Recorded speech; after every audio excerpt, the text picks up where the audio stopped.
So here's our big example, which I would say is the most well-known public key crypto system, which is called RSA.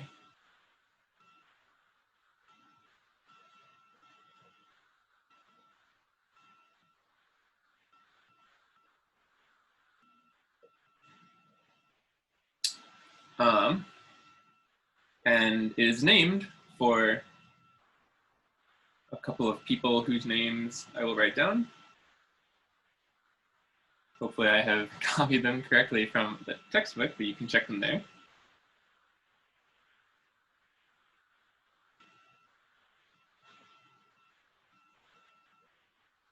So this is RSA for these three people. And maybe it's worth saying that these are the public inventors of RSA, but as often happens with cryptography, it was discovered earlier in secret government programs. But I guess if you discover it publicly, then you get to name it after yourself. And this is, both of these discoveries that I'm talking about are sometime in the 70s. So let's get into it. Setup that you need to perform RSA is two large primes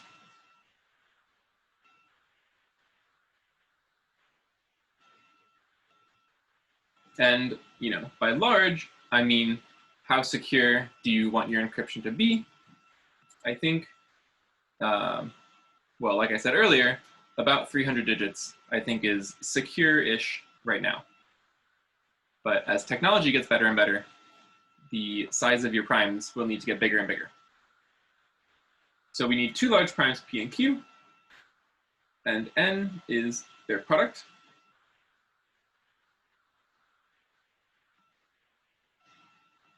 And then we also need an integer E, which is relatively prime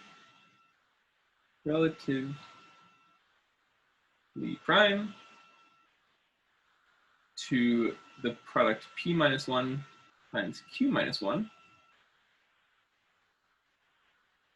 And you will remember, talking about inverses, I believe yesterday, if you have two numbers, A and M, that are relatively prime, then you can find an inverse of A mod M. So that is the last piece of information we need. An inverse D of E mod P minus 1, Q minus 1. So this is all of the setup. These two numbers and their product, and then these two integers E and D. So let's try to keep this in mind, but just be aware that the significance of all this stuff will only become clear as we describe how this cryptography system works. So let's try to keep our hats on until we do that. But it's going to be, a little bit, it's going to take a second. So our public encryption key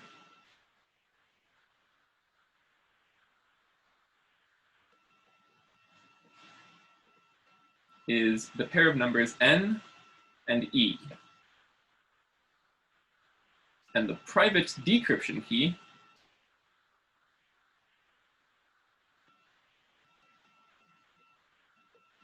is the inverse D. So let's just relate this to what we were saying earlier. If you publish this integer N, which is the product of your two large primes, and if you publish this integer E, which is relatively prime to P minus 1, Q minus 1, there is no good way, at least using any current technology, there is no good way to figure out D just from that information. Because if you know P times Q, but you don't know the factors, then you have no idea what is this number, P minus 1 times Q minus 1. You can't figure this out just from knowing n. And without knowing this, you have no way of finding this inverse, because you have no idea what modulus you need to consider.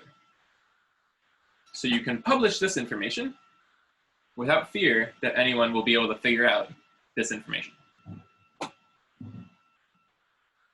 So now let's talk about how the actual encryption and decryption works. So encryption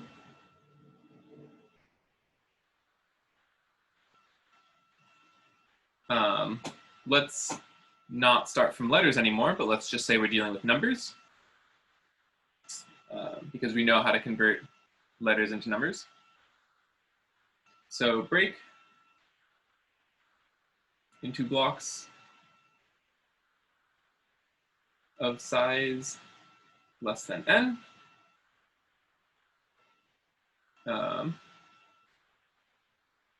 And to each block,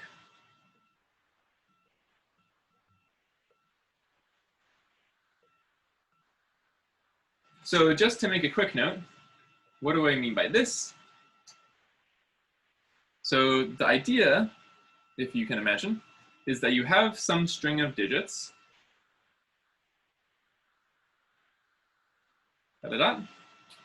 and your modulus n, rather, we're going to be working mod n. So in order to remember our numbers correctly, we have to split them into blocks that are no bigger than n. And then we can do modular arithmetic with them with still remembering the original number, because it's smaller than n. So we don't really lose any information that way. So that's what I mean by size less than n, essentially. Okay, so once we break them into blocks, to each block, we apply the function. So our encryption function, m is our message, and the encrypted message is m to the power e mod n. So you can see that the only information you need to perform this encryption is the public key, n and e. Of course, n is your message, so you know that. And then to decrypt, right, so this just gives you some number. So in this case, by mod n, I mean take the unique thing between 0 and n. So this gives you some number, which is the encrypted message.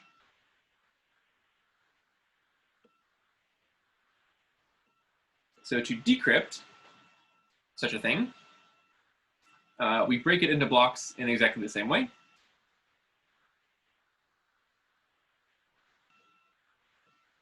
So the blocks are just more like a record-keeping thing. We can think of this being the function that encrypts things, and this being the function that decrypts things. So to decrypt, we raise m to the d mod n. So now we are using, in addition to n, which is public, we are now using our private decryption key, d, to decrypt this information. So this is the whole algorithm. This is the whole system. But I claim that it's not at all obvious what we're doing with all of this business and why this actually works.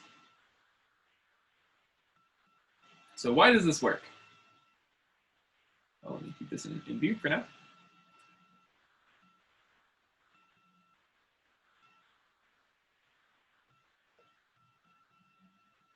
Which is to say, we want to check that if we take a message and encrypt this message, and then we decrypt that thing, we should get our original message back. This is what it will mean to be able to decrypt this message. This is what it means that these things are compatible. So remember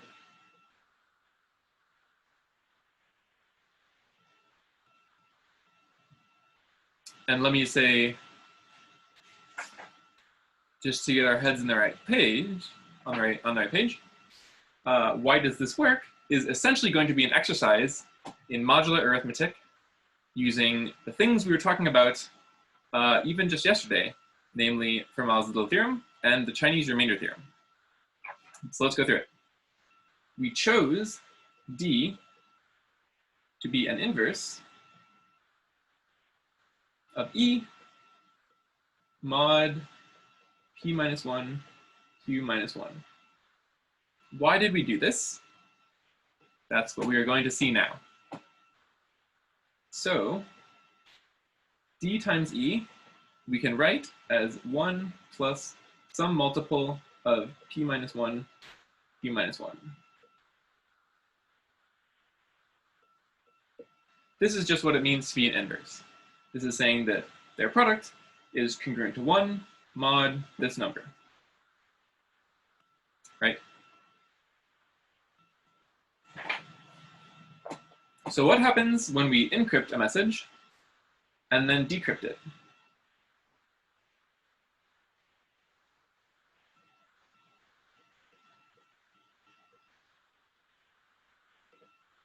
So what we're getting is D applied to E applied to M.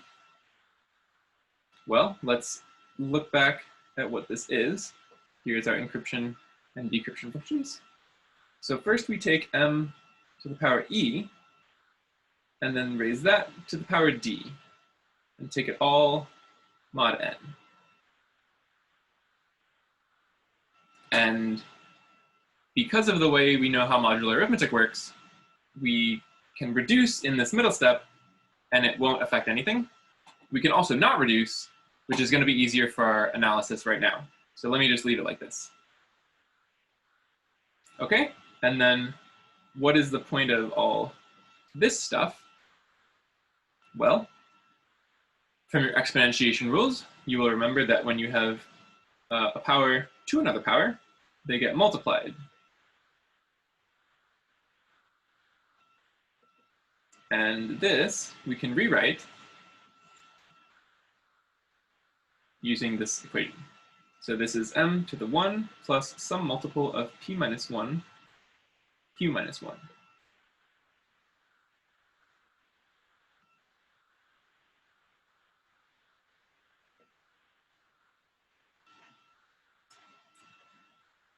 And what does this do for us? We still have not seen why this is working, but now is when we will start to.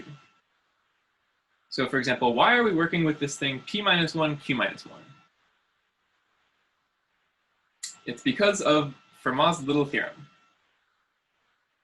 So by Fermat's little theorem,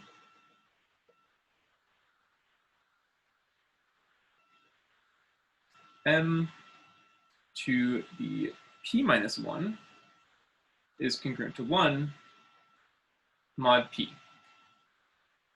And just as a quick side note that you can totally ignore, for Fermat's little theorem, you need to assume that these are relatively prime, which we do assume. If they're not, you might run into some trouble, but that's going to be extremely rare. And I think there's a way to deal with it. So let's not worry about that. So by Fermat's little theorem, m to the power p minus 1 is congruent to 1 mod p. So m to the 1 plus some multiple of p minus 1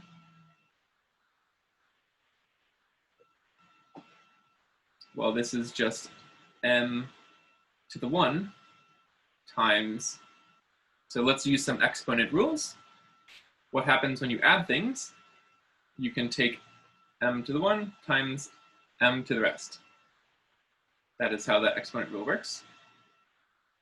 And what happens when you multiply things, like up here? That's the same thing as a power to a power. So we can rewrite this as m to the p minus 1 all to the power k q minus 1. And the reason we do this is because this part is 1. So this is congruent to m mod p.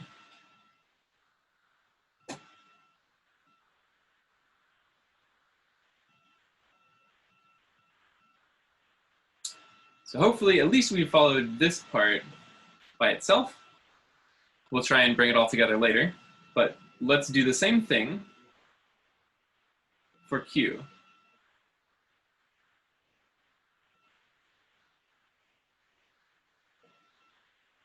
So m to the q minus 1, so q is another prime.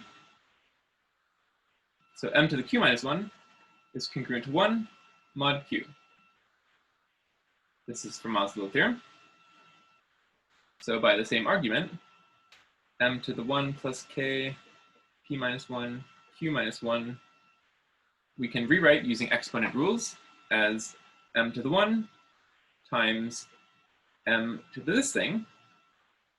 And more exponent rules tell us we can rearrange this as q minus 1 to the k p minus 1. And again, when we substitute in for this thing, this is congruent to mod q to m times 1.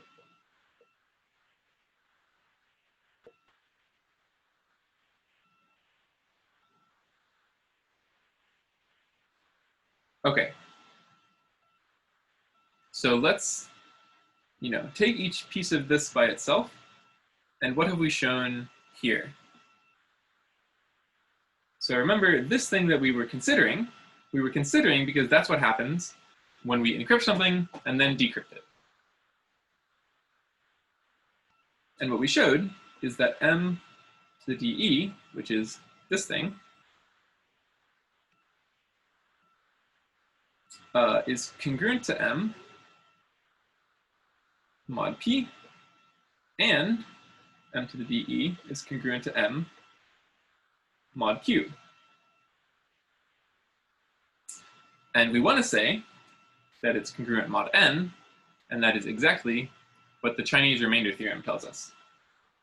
By the Chinese remainder theorem,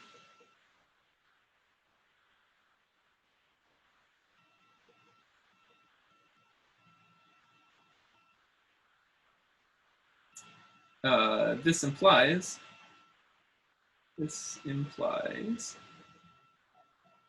m to the de is congruent to m mod n, because n is the product of these two moduli.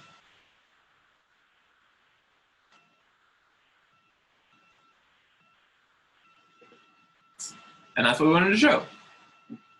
So this tells us that d of e of m, which is m to the de mod n, why, this is congruent to m itself, mod n.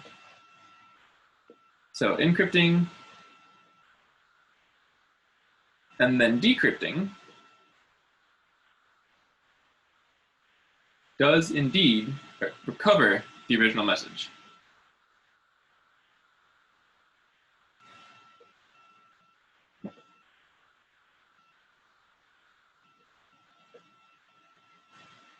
And that is how the RSA system works.